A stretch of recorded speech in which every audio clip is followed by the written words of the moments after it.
मेरा नाम professor BN Singh है, बैजनाथ सिंह। आजकल विशेषकर जो कोरोना का 2019 में प्रकोप हुआ था, तो बहुत सारे हमारे जो मजदूर हैं पंजाब हरियाणा से, वो माइग्रेट करके जो पूर्वी उत्तर प्रदेश या बिहार से थे, तो वो अपने घर चले गए थे।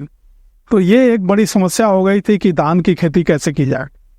और उसी समय जो है डायरेक्ट सीडेड राइस, DSR जो बोलते हैं, कि धान को गेहूं की तरह बुआई करें, सीधी बुआई, और फिर उसका उत्पादन में कोई कमी नहीं होती है।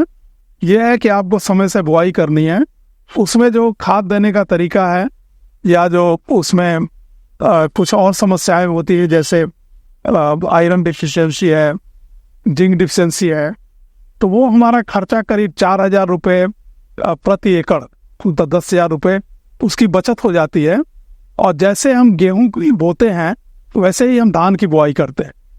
यदि किसी के पास मशीन है, आजकल सुपर सीडर आ गया है, तो सुपर सीडर से भी उसकी बुआई कर सकते हैं।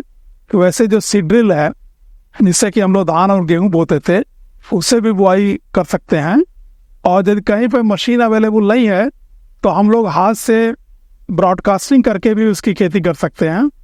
उसमें सबसे इम्पॉर्टेंट यह है कि हम लोग बुआई के तुरंत बाद, क्योंकि खेत में पहले तो नमी हो, मान लीजिए वर्षा आधारित है या हम सिंचाई करके खेती कर रहे हैं, जहाँ पर सिंचाई की सुविधा है, तो वर्षा होने के तुरंत बाद उसकी जो है खेत तैयार करके उसकी जुताई करके बुआई कर दें। यदि आपके पास सीड ड्रिल है तो आप बेहतर होगा कि आप सीड ड्रिल से, जो सीड कंफर्टिलाइजर ड्रिल है, जैसे कि जिससे हम गेहूं की बुआई करते हैं, उसी से हम धान की बुआई कर सकते हैं। सुपर सीडर से जब बुआई करेंगे तो और भी अच्छा होता है, लेकिन जहाँ दोनों मशीन अवेलेबल नहीं है, वहाँ वो छिटकवा विधि द्वारा जो है उसकी बुआई करें। और बहुत इम्पॉर्टेंट बात यह है कि बुआई के तुरंत बाद कोशिश ये करें कि उसी दिन सुबह बुआई करें और शाम को जो है आप उसमें पेंडिमिथिलिन का छिड़काव कर दें, क्योंकि जो घास की समस्या हो जाती है, यदि आप दवाई का सही समय पर प्रयोग नहीं करेंगे और मान लीजिए रात में वर्षा हो जाएगी, तो दूसरे दिन खेत चलने में बड़ा डिफिकल्ट हो जाता है।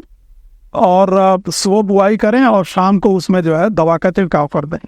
तो इससे जो घास है आपकी, जो धान के साथ साथ जो घास के बीज जो खेत में रहते हैं, वो कम हो जाएंगे।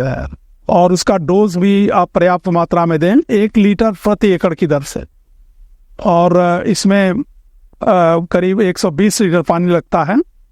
तो 1000 ml जो है 120 लीटर पानी में उसका पहले स्टॉक सोल्यूशन बना लेते हैं।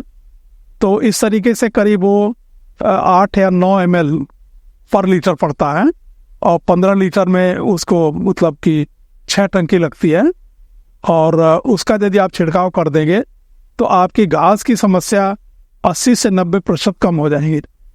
खेत में चूँकि नमी होती है तो बीज भी जमेगा और घास भी जमेगा। तो घास यदि आप पेंडिमिथिलिन नहीं छिड़काव करेंगे तो घास बड़ी तेज़ी से बढ़ता है, क्योंकि आपने शुरू में खाद भी डाला हुआ है, बेसल नाइट्रोजन। तो जो घास है वो बीज को कवर कर लेगी। तो आपको वीडिंग में बहुत ज़्यादा खर्च करना पड़ेगा। यदि आप हाथ से निकाई गुड़ाई करते हैं तो लेबर ज़्यादा लगेगा। तो इसीलिए हम लोग संशा करते हैं कि सीधी बुआई करें, लेकिन आप दवा का प्रयोग घास मारने के लिए उसी दिन उसका छिड़काव करें। तो सीधी बुआई में कोई उपज की कमी नहीं होती है। हाँ, इसमें जो हमारा खाद के प्रयोग करने का तरीका है वो थोड़ा बदल जाता है, क्योंकि बेसल डोज में आप नाइट्रोजन नहीं देंगे। नाइट्रोजन देंगे तो वो घास को अवेलेबल हो जाता है। तो इसीलिए हम लोग स्फूर और पोटास दे देते हैं, और उसके करीब सप्ताह 10 दिन बाद जब घास मर जाता है तो उसमें आप नाइट्रोजन की जब टॉपड्रेसिंग कर देंगे तो पौधा आपका तुरंत बढ़ेगा और फिर वो नाइट्रोजन ले लेगा। तो थोड़ा सा उसमें मॉडिफिकेशन है, और सीधी बुआई करके भी आप उतनी ही उपज प्राप्त कर सकते हैं जितनी कि आप रोपाई में करते हैं।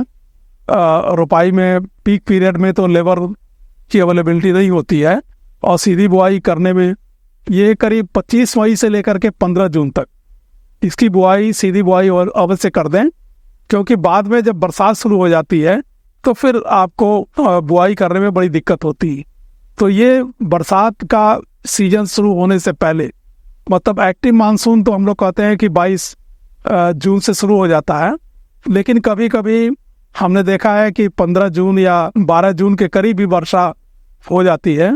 तो ऐसे में हमको करीब 25 मई से लेकर के और 10 जून तक, ये करीब हमारा 15 दिन का जो पीरियड है, इसी पीरियड में यदि आप धान की सीधी बुआई करेंगे तो सिंचाई करके थोड़ी नमी होगी और उसी पर आप बुआई कर देंगे तो वर्षा होने से पहले वो बीज जम जाएगा और वो फिर समय समय पे उसमें खाद दे करके, और खरपतवार भी जो सेकंड फ्लश में आता है 20 से 25 दिन बाद, उसमें आप जो है नामिनी गोल्ड है उसका या ब्यूटाक्लोर है उसका भी छिड़काव करके आप जो बाद वाली घास है उसको आप मार सकते हैं। जब खरपतवार कम हो तो आप लेबर लगा करके या खुद ही जो है घास पात निकाल सकते हैं। लेकिन जब खरपतवार निकलने का समय होता है उसमें यदि आप पेस्टिसाइड का स्प्रे कर दें तो वो काफ़ी कम हो जाता है।